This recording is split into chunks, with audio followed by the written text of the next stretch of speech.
నా life time teacher గౌరవ ముఖ్యమంత్రి శ్రీ నారా చంద్రబాబు నాయుడు గారికి, వేదికమైన మంత్రులు, శాసనసభ్యులు, అధికారులందరికీ నా హృదయపూర్వక నమస్కారం. ఈరోజు ఈ కార్యక్రమం ఏర్పాటు చేశామంటే ఉత్తమ ఉపాధ్యాయుల్ని గుర్తించేదానికి ఏర్పాటు చేసిన కార్యక్రమం. ఈరోజు ఈ కార్యక్రమంలో పాల్గొన్న మీ అందరికీ పేరు పేరున నా హృదయపూర్వక నమస్కారాలు. మాతృదేవో భవ, పితృదేవో భవ, ఆచార్య దేవో భవ. తల్లి దైవం, తండ్రి దైవం, గురువు కూడా దైవమే. గురువులకే గురువు డాక్టర్ సర్వేపల్లి రాధాకృష్ణన్ గారి జయంతి సందర్భంగా విద్యా వ్యవస్థకు, దేశానికి ఆయన చేసిన అనేక సేవలు మనం ఒక్కసారి గుర్తు చేసుకోవాల్సిన అవసరం ఉంది. డాక్టర్ సర్వేపల్లి రాధాకృష్ణన్ గారు చెప్పినట్లు, the true teachers are those who help us think for ourselves. ఇది ప్రతి గురువు ఆచరిస్తే Andhra Pradesh model of education leap ఏదైతే మనం రూపొందించామో తప్పకుండా సక్సెస్ అవుతుందని నేను భావిస్తున్నా. ఈ సందర్భంగా మీకు ఒక చిన్న కథ చెప్పాలి. ఒక 50 సంవత్సరాలు పెద్ద ఆయన దగ్గర 19 సంవత్సరాలు కుర్రోడు డ్రైవర్గా చేరారు. అతను 10th క్లాస్లో డ్రైవర్ 10th క్లాస్లో ఇంగ్లీష్ ఎగ్జామ్ ఫెయిల్ అయ్యారు. సో 10th డిస్కంటిన్యూ చేశారు. అప్పుడు ఆ పెద్ద ఆయన చెప్పారు, ఇది కరెక్ట్ కాదు, పొద్దున ఓకే నువ్వు డ్రైవింగ్ చేయి, రాత్రి నేనే నీకు పాఠాలు చెప్తా, తప్పనిసరిగా నువ్వు ఇంగ్లీష్ పాస్ అవ్వాలని చెప్పారు. ఇంగ్లీష్ అతను పాస్ అయ్యాడు, 10th పాస్ అయ్యారు. అక్కడితో ఆపలా, నువ్వు 11th 12th కూడా బాగా చదవాలి, నా దగ్గర డబ్బులు లేదు సార్ అంటే నీకు అయ్యే ఫీజు, బుక్స్, ఆ ఖర్చంతా నేను పెడతానని ఆ పెద్ద ఆయన చెప్పారు. దాని తర్వాత అతను బీఏకి వచ్చాడు. ఆ ప్రక్రియ అక్కడితో ఆగల, బీఏ చదవాలి, పీజీ చేయాలి, చివరికి రీసెర్చ్ స్కాలర్ కూడా ఆ డ్రైవర్ అయ్యారు. ఆ పెద్దాయన పేరే ఏపీజే అబ్దుల్ కలాం గారు. ఆ డ్రైవర్ పేరు కద్రేసన్. అంటే చదువు ఒక వ్యక్తిని పేదరికం నుంచి బయటికి తీసుకొస్తుందనే ఉదాహరణ ఇది ఒకటి. Teaching is a noble profession that shapes character, caliber and future of an individual. If people remember me as a good teacher, that will be the biggest honor for me అన్నారు ఏపీజే అబ్దుల్ కలాం గారు. ఆయన స్ఫూర్తితో పనిచేస్తున్న గురువులందరికీ పేరు పేరున నా హృదయపూర్వక నమస్కారాలు. మిమ్మల్ని అందరినీ ఇక్కడ చూసినప్పుడు నా స్కూల్ డేస్ గుర్తొస్తున్నాయి. మా బ్యాచ్ రౌడీ బ్యాచ్, గోల బ్యాచ్, మేమందరం బ్యాక్ బెంచర్స్. కానీ నేను బ్యాక్ బెంచ్ నుంచి స్టాన్ఫర్డ్ ఎట్లా వెళ్ళాలని మీ అందరికీ డౌట్ రావచ్చు. దానికి కారణం నా జీవితంలో గురువులు చూపించిన దారి. నా స్కూలింగ్ అంతా నేను హైదరాబాద్లో భారతీయ విద్యాభవన్లో చేశాను. చెప్పే కదా మాది గోల బ్యాచ్ అని. మంజుల మేడం గారు అని ఉండేవారు, గట్టిగా 2 పీకి మమ్మల్ని డిసిప్లిన్ చేసేవారు. దాని తర్వాత మా ప్రిన్సిపల్ రమాదేవి మేడం గారు ఉన్నారు. మేడం గారు ఆధ్వర్యంలో నేను వైస్ ప్రిఫెక్ట్ అయ్యి ఒక డిసిప్లిన్, పట్టుదల, మొత్తం ఒక స్కూల్ని ఎట్లా నడిపించాలనేది మేడం గారు నేర్చుకున్నా. మనందరం స్కూల్స్లో ఈ మధ్యన బ్రిడ్జ్ కోర్సెస్ గురించి మాట్లాడుతున్నాం.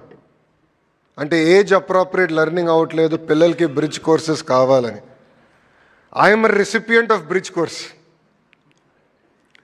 నేను ఇంటర్కి వచ్చినప్పుడు కొన్ని ఫండమెంటల్స్లో నేను వీక్గా ఉన్నానని గౌరవ ముఖ్యమంత్రి గారు నారాయణ సార్ని పిలిచి, మా ఆవిడ ఇంకొన్ని ఫండమెంటల్స్లో వీక్గా ఉన్నాడు, నేర్చుకోవాల్సిన అవసరం ఉందంటే నారాయణ సార్ నాకు ఆ బ్రిడ్జ్ కోర్స్ నేర్పించిన వ్యక్తి. వాస్తవంగా ఆ 2 సంవత్సరాలు నా జీవితాన్ని మార్చేసింది. దాని తర్వాత నేను ఎస్ఐటి రాశాను, కార్నిగి మెలన్ యూనివర్సిటీకి వెళ్ళా.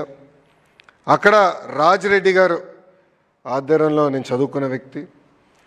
రాజిరెడ్డి గారు నాకు అయితే ఫస్ట్ సెమిస్టర్ బాగా గుర్తు, ఎందుకంటే మొదటిసారి ఇంటి నుంచి దూరంగా ఉన్నా. కనీసం టైంకి హెయిర్ కట్ కూడా చేయాలని నాకు తెలియలే, ఎందుకంటే ఇంట్లో ఉంటే అమ్మ చేయించేవారు అన్నీ. అలాంటిది రాజిరెడ్డి గారు క్రెడిట్ సిస్టమ్ అంటే ఏంటి, సెల్ఫ్ డిఫైన్డ్ మేజర్ అంటే ఏంటి మొత్తం నేర్పించి ఈరోజు నేను మీ ముందల ఒక విద్యాశాఖ మంత్రిగా నిలబడుతున్నానంటే దానికి కారణం ఈ నలుగురు అని ఈ సభాముఖం తెలియజేస్తున్నా. నేను మొదటగా గౌరవించేది మా తల్లి అవుతే, దాని తర్వాత ఉపాధ్యాయుల్ని.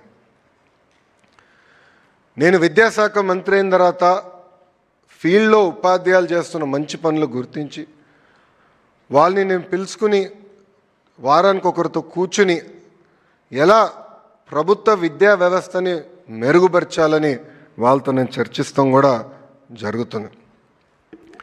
నేను ఒక పిలిపిస్తే అంటే అటెండెన్స్ పెరగాలి ప్రభుత్వ పాఠశాలను పిలిపిస్తే అద్భుతంగా ఉపాధ్యాయులు స్పందించారు. కొన్ని గ్రామాల్లో అయితే ఉపాధ్యాయులు మైక్ వాళ్ళ స్కూటర్కి కట్టి ఊరేగింపు చేసిన వారు కూడా ఉన్నారు. ఇంతేకాదు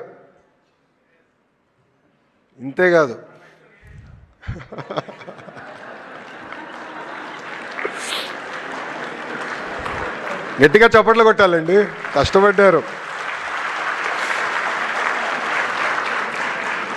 ఒక మహిళా టీచర్ ఒక విలేకరితో మాట్లాడుతూ ఆ విలేకరి అడిగారు, పిల్లల్ని ఎందుకు ప్రభుత్వ పాఠశాలలో చేర్చాలంటే జీరో ఇన్వెస్ట్మెంట్ హై రిటర్న్స్ అని చెప్పారు. ఆ విలేకరికి అర్థం అలా, ఏంటి సార్ కొంచెం ఎక్స్ప్లెయిన్ చేయండి మేడం అంటే, ప్రైవేట్ స్కూల్లో అయితే బ్యాగ్స్కి పుస్తకాలకి డబ్బులు కట్టాల్సిన అవసరం ఉంటుంది, కానీ మా ప్రభుత్వ పాఠశాల మొత్తం ప్రభుత్వమే మీ పిల్లల భవిష్యత్తు కోసం మీ ఖర్చు పెడుతుంది. అంతేకాకుండా అద్భుతమైన క్వాలిఫైడ్ టీచర్స్ మా దగ్గర ఉన్నారని కూడా మేడం గారు గర్వంగా చెప్పే పరిస్థితి. గౌరవ ముఖ్యమంత్రి గారికి నేను ఈరోజు తెలియజేస్తున్నా, సార్ మీ నాయకత్వంలో ఆంధ్ర రాష్ట్ర చరిత్రలో బహుశా మొదటిసారి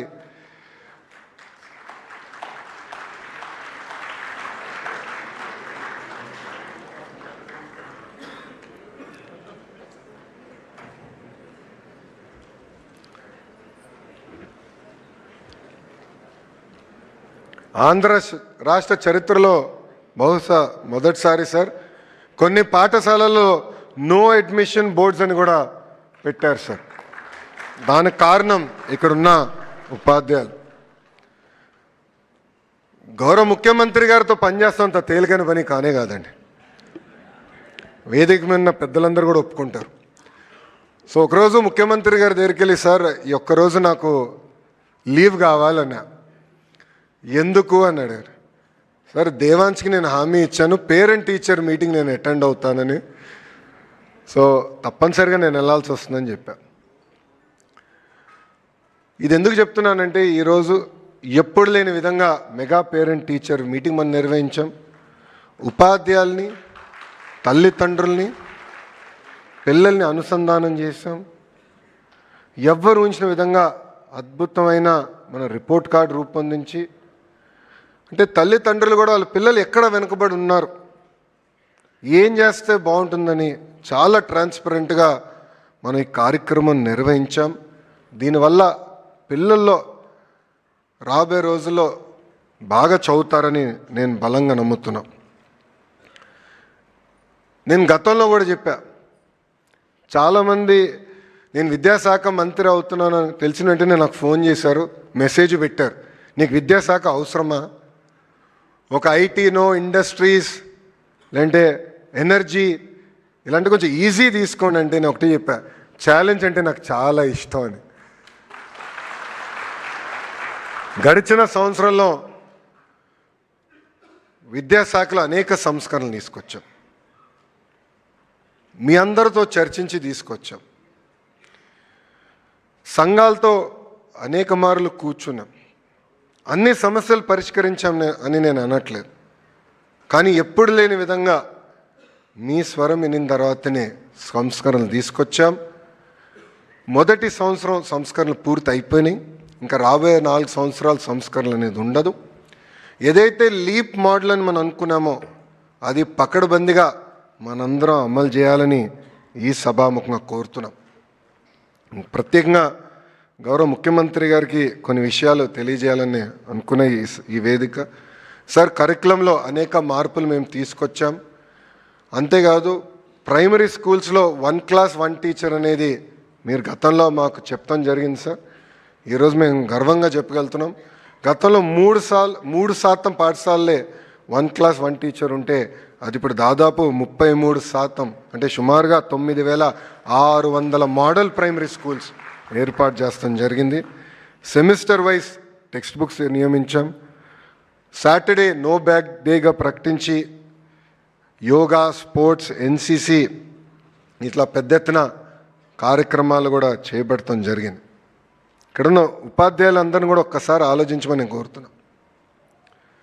ఎప్పుడు లేని విధంగా ప్రభుత్వ విద్యలో రాజకీయాలు దూరంగా పెట్టాం. వేదిక మీద ఉన్న బోర్డు చూడండి, గౌరవ ముఖ్యమంత్రి గారి ఫోటో లేదు. పిల్లలకి ఇస్తున్న పుస్తకాలు చూడండి, యూనిఫామ్ చూడండి. గొప్ప వాళ్ళ పేర్లు పెట్టాం. దొక్క సీతమ్మ గారి పేరు పెట్టాం, డాక్టర్ సర్వేపల్లి రాధాకృష్ణ గారి పేరు పెట్టాం. ఇది ఈ ప్రభుత్వానికి ఉన్న కమిట్మెంట్. సార్, కడప జిల్లాలో కలెక్టర్ గారి ఆధ్వర్యంలో సెంట్రలైజ్ కిచెన్, ఈ మిడ్ డే మీల్కి మోడల్ ఒకటి ప్రారంభించాం సార్. రాబోయే రోజుల్లో అద్భుతమైన న్యూట్రిషియస్ ఫుడ్ ఏదైతే మీరు అందించాలని మాకు ఆదేశాలు జారీ చేశారో ఆ దిశగా ముందరికెళ్తున్నాం సార్. సార్, ఉపాధ్యాయులందరూ కూడా ట్రాన్స్పరెంట్గా టీచర్ ట్రాన్స్ఫర్ యాక్ట్ తీసుకొచ్చాం sir. First time seniority list fix చేశాం. ఎప్పుడు లేని విధంగా ప్రమోషన్స్ కూడా ప్రభుత్వం ఏర్పాటు చేసింది సార్. ఇంకా ఇక్కడున్న ఉపాధ్యాయులు చాలామంది, నాకున్న అంచనా మేరకు సుమారుగా 80% మంది గౌరవ ముఖ్యమంత్రి చంద్రబాబు నాయుడు గారు first term, second term, third టర్మ్లోనే ఉపాధ్యాయులుగా నియామకులైన వారు ఉన్నారని నేను బలంగా నమ్ముతున్నా. డిఎస్సి అంటే చంద్రబాబు నాయుడు గారు, చంద్రబాబు నాయుడు గారు అంటే డిఎస్సి. 13 డిఎస్సీలు 1,80,000 మంది ఉపాధ్యాయుల్ని గౌరవ ముఖ్యమంత్రి గారు నియమించారు. సో మెగా డిఎస్సి గౌరవ ముఖ్యమంత్రి గారు పెట్టిన తొలి సంతకం. సో ఒక యువకుడిని, ఉత్సాహవంతుడిని, కానీ డిఎస్సి ఎంత ఛాలెంజింగో మీ అందరూ తెలిసిన విషయం. జనరల్గా డిఎస్సి నిర్వహిస్తే అదే సంవత్సరంలో రిజల్ట్స్ ఇచ్చి సర్టిఫికెట్స్ వెరిఫై చేసి ఎలాంటి లీగల్ ఇష్యూ లేకుండా ఉపాధ్యాయుల్ని నియమిస్తాం అనేది చాలా కష్టమైన పని. అలాంటిది గౌరవ ముఖ్యమంత్రి గారి డైరెక్షన్లో నిజంగానే మన కూనా సార్ని, విజయరామరాజు సార్ని నేను అభినందిస్తున్నా. ఇది ఎందుకు చెప్తున్నానంటే నేను ఒకటే రిక్వెస్ట్ చేశా, గతంలో ఇచ్చిన అన్ని డిఎస్సి నోటిఫికేషన్స్ అన్నీ చదవండి, కోర్టుకి వెళ్ళిన కారణాలు కూడా చదవండి, లూప్ హోల్స్ ఎక్కడెక్కడ ఉంటే అది ఫిక్స్ చేయండి, ఈ డిఎస్సి ఆగేదానికి లేదని చెప్పాను. సార్, ఇప్పటికీ దాదాపు 70 కేసులు పడినాయి సార్, కానీ డిఎస్సి ప్రక్రియ ఎక్కడ పాజ్ పడలేదు. సెప్టెంబర్ మాసంలో ఈ 16,347 మంది ఉపాధ్యాయులు టీచింగ్కి వస్తారని ఈ సభాముఖం తెలుపుకుంటున్నా. అదేవిధంగా మీ ఆదేశాల మేరకు చాగంటి కోటేశ్వరరావు గారి నాయకత్వంలో నైతిక విలువల పుస్తకాలు ఏర్పాటు చేసి పిల్లలు కూడా అందజేశాం సార్. ఇంటర్లో ఇప్పుడే మాస్టర్ గారు చెప్పినట్లు కరికులం మొత్తం మేము రీవ్యాంప్ చేశాం. ఉచితంగా టెక్స్ట్ బుక్స్ ఇస్తున్నాం. మధ్యాహ్న భోజనం పథకం కూడా అక్కడ అమలు చేశాం సార్. యూనివర్సిటీస్కి వచ్చేగల పెద్ద ఎత్తున రిక్రూట్మెంట్ మీద మేము ఫోకస్ పెట్టాలి. మీరు కూడా ఇక్కడ కూర్చున్నప్పుడు నాకు మీరు గట్టిగా చెప్పారు, ఇది మీరు పూర్తి చేయాలి, ఇప్పటికీ ఆలస్యం అయిందని కూడా మీరు నాకు చెప్తాం జరిగింది సార్. ఈ సంవత్సరం అది మేము పూర్తి చేస్తాం. అంతేకాదు ఎన్ఐఆర్ఎఫ్ ర్యాంకింగ్లో ఇప్పుడు ఆంధ్ర యూనివర్సిటీ గతంలో 7వ స్థానంలో ఉంటే నేను వచ్చిన ర్యాంకింగ్స్లో 4వ స్థానంలో ఉంది. స్టేట్ యూనివర్సిటీ కోటాలో ఫస్ట్ ర్యాంక్ వచ్చే దిశగా మేము పనిచేస్తామని ఈ సభాముఖంగా మీకు తెలుపుకుంటున్నాను సార్. అదేవిధంగా ఐటీఐ, పాలిటెక్నిక్, డిగ్రీస్ కళాశాలను కూడా బలోపేతం చేయాలి, కరికులం మెరుగుపరచాలి, లోకల్లో ఉన్న ఉద్యోగ ఉపాధి అవకాశాలు లింక్ చేయాలని మీరు గతంలో చెప్పారు. ఆ ప్రక్రియ కూడా ప్రారంభించామని గౌరవ ముఖ్యమంత్రి గారు తెలియజేసుకుంటున్నా. ఇక్కడున్న ఉపాధ్యాయులు కూడా దయచేసి ఒక విషయం ఆలోచించమంటున్నా. 2019 నుంచి 24 వరకు ఒక విచిత్రమైన పాలన మనందరం చూసాం. ప్రతిరోజు కొత్త సంస్కరణ తీసుకొచ్చారు కనుక దాదాపు 12 లక్షల మంది పిల్లలు ప్రభుత్వ పాఠశాలలకి దూరం అయ్యారు. నాస్ ఏసర్ రిపోర్ట్లో కూడా ఈరోజు లెర్నింగ్ అవుట్కమ్స్లో మనం వెనకబడిపోయే పరిస్థితి. ఉపాధ్యాయుల్ని ఏకంగా వైన్ షాప్ ముందల ఆనాడు కాపలా కాసేదాన్ని కూడా పెడతాం జరిగింది. ట్రాన్స్ఫర్ విషయంలో నేను ఎంత తక్కువ మాడితే అంత మేలేము, ఎందుకంటే గతంలో ఎలా జరిగిందో నాకన్నా మీకే బాగా తెలుసు. ఇంకా జీతాలు ఎప్పుడు వస్తాయి కూడా తెలియని పరిస్థితి ఆ రోజులు కూడా మనందరం చూసాం. చివరికి మిమ్మల్ని ఎలక్షన్ డ్యూటీ నుంచి కూడా తప్పించాలని గత ప్రభుత్వం ప్రయత్నించింది. సో ఇన్ని కష్టమైన పరిస్థితుల నుంచి ఈరోజు మొత్తం దేశానికే ఎస్ ఆంధ్ర రాష్ట్రంలో ఏదో జరుగుతుంది, అద్భుతమైన ఫలితాలు రాబోతున్నాయని మొత్తం దేశం మన వైపు చూసే విధంగా మీరు చేసినందుకు ఈ సభాముఖంగా ఉపాధ్యాయులందరికీ పేరు పేరున నా హృదయపూర్వక ధన్యవాదాలు తెలుపుకుంటున్నాను. వాస్తవంగా నేను ఈరోజు ఈ స్థాయిలో ఒక మంత్రిగా మీ ముందల నిలబడగలుగుతున్నానంటే దానికి కారణం మా ఉపాధ్యాయులు.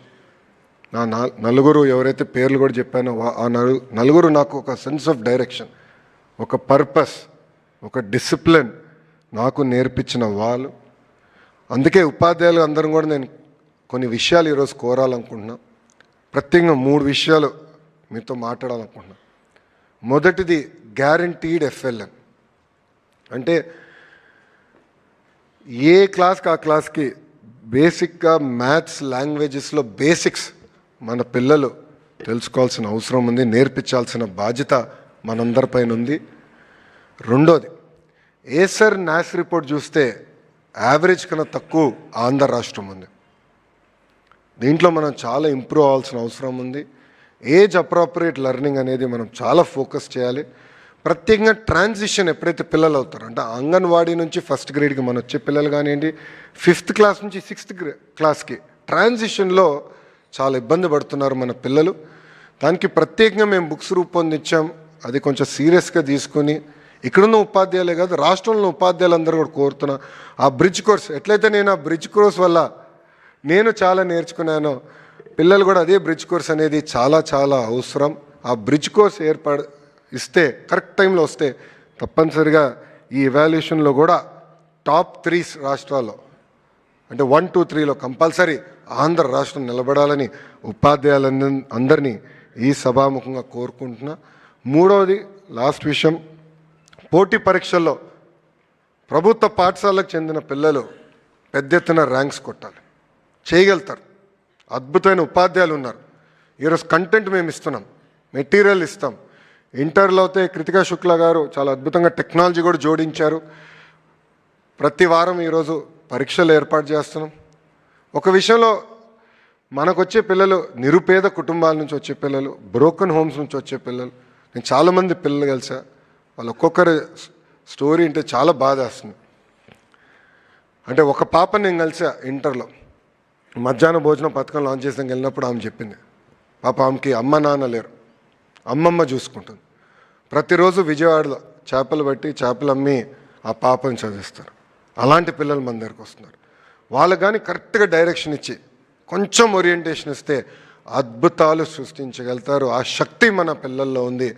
కానీ అది చేసి చూపించాల్సిన బాధ్యత మనందరిదని ఈ సభాముఖంగా నేను మీ అందరు తెలుపుకుంటూ, ఇది రెండోసారి నాకు ఇంత అద్భుతమైన అవకాశం ఇచ్చిన ఉపాధ్యాయులందరికీ పేరు పేరున నా హృదయపూర్వక ధన్యవాదాలు తెలుపుకుంటూ, నేను చివరిగా కోరేది ఒకటే, భారతదేశంలో జనరల్గా మొన్నటి వరకు ఢిల్లీ రాష్ట్రంలో ఎడ్యుకేషన్లో ఏదో మ్యాజిక్ జరుగుతుంది అనేవారు. దానికి ఫుల్ స్టాప్ పెట్టాలని నేను నిర్ణయించుకున్నాను. ప్రభుత్వ విద్య గురించి ఏమైనా మాడితే ఆంధ్ర రాష్ట్రం గురించి మాట్లాడాలి. చేసి చూపించే శక్తి మనందరికి ఉంది. మనకి చాలా పాజిటివ్ లీడర్షిప్ ఉంది. విద్యాశాఖకు సంబంధించిన ఏమున్నా కూడా గౌరవ ముఖ్యమంత్రిగా దృష్టికి తీసుకెళ్తే ఇమీడియట్గా ఆయన ముందలు తీసుకెళ్తున్నారు. అనేక ఇబ్బందులు ఉన్నాయి, లేదని నేను కాదనట్లేదు. ఆర్థికంగా రాష్ట్రం ఇంకా ఇప్పుడిప్పుడే బయటకు వస్తున్నాం, ఇబ్బందులు ఉన్నాయి. కానీ ఒక విజన్ ఉన్న నాయకత్వం మనకుంది, డైరెక్షన్ ఇచ్చే ముఖ్యమంత్రి గారు మనకు ఉన్నారు. చేసేదానికి నాకు ఆ శక్తి ఉంది, అధికారులందరికీ ఉంది. ఇది కేవలం ఒక లోకేష్ వల్లే అవుతుందో లేదంటే ఉపాధ్యాయుల వల్లే అవుతుందనే కాదు, అందరం కలిసికట్టుగా ఆంధ్ర మోడల్ ఆఫ్ ఎడ్యుకేషన్ కేవలం భారతదేశానికే కాదు ప్రపంచానికి చేసి చూపిద్దామని ఈ సభాముఖం ఉపాధ్యాయులందరినీ నేను కోరుకుంటూ, నాకు ఇంత అద్భుతమైన అవకాశం ఇచ్చిన మీ అందరికీ నా హృదయపూర్వక ధన్యవాదాలు తెలుపుకుంటూ మీ అందరి దగ్గర నుంచి సెలవు తీసుకుంటున్నాను. అందరికీ నమస్కారం.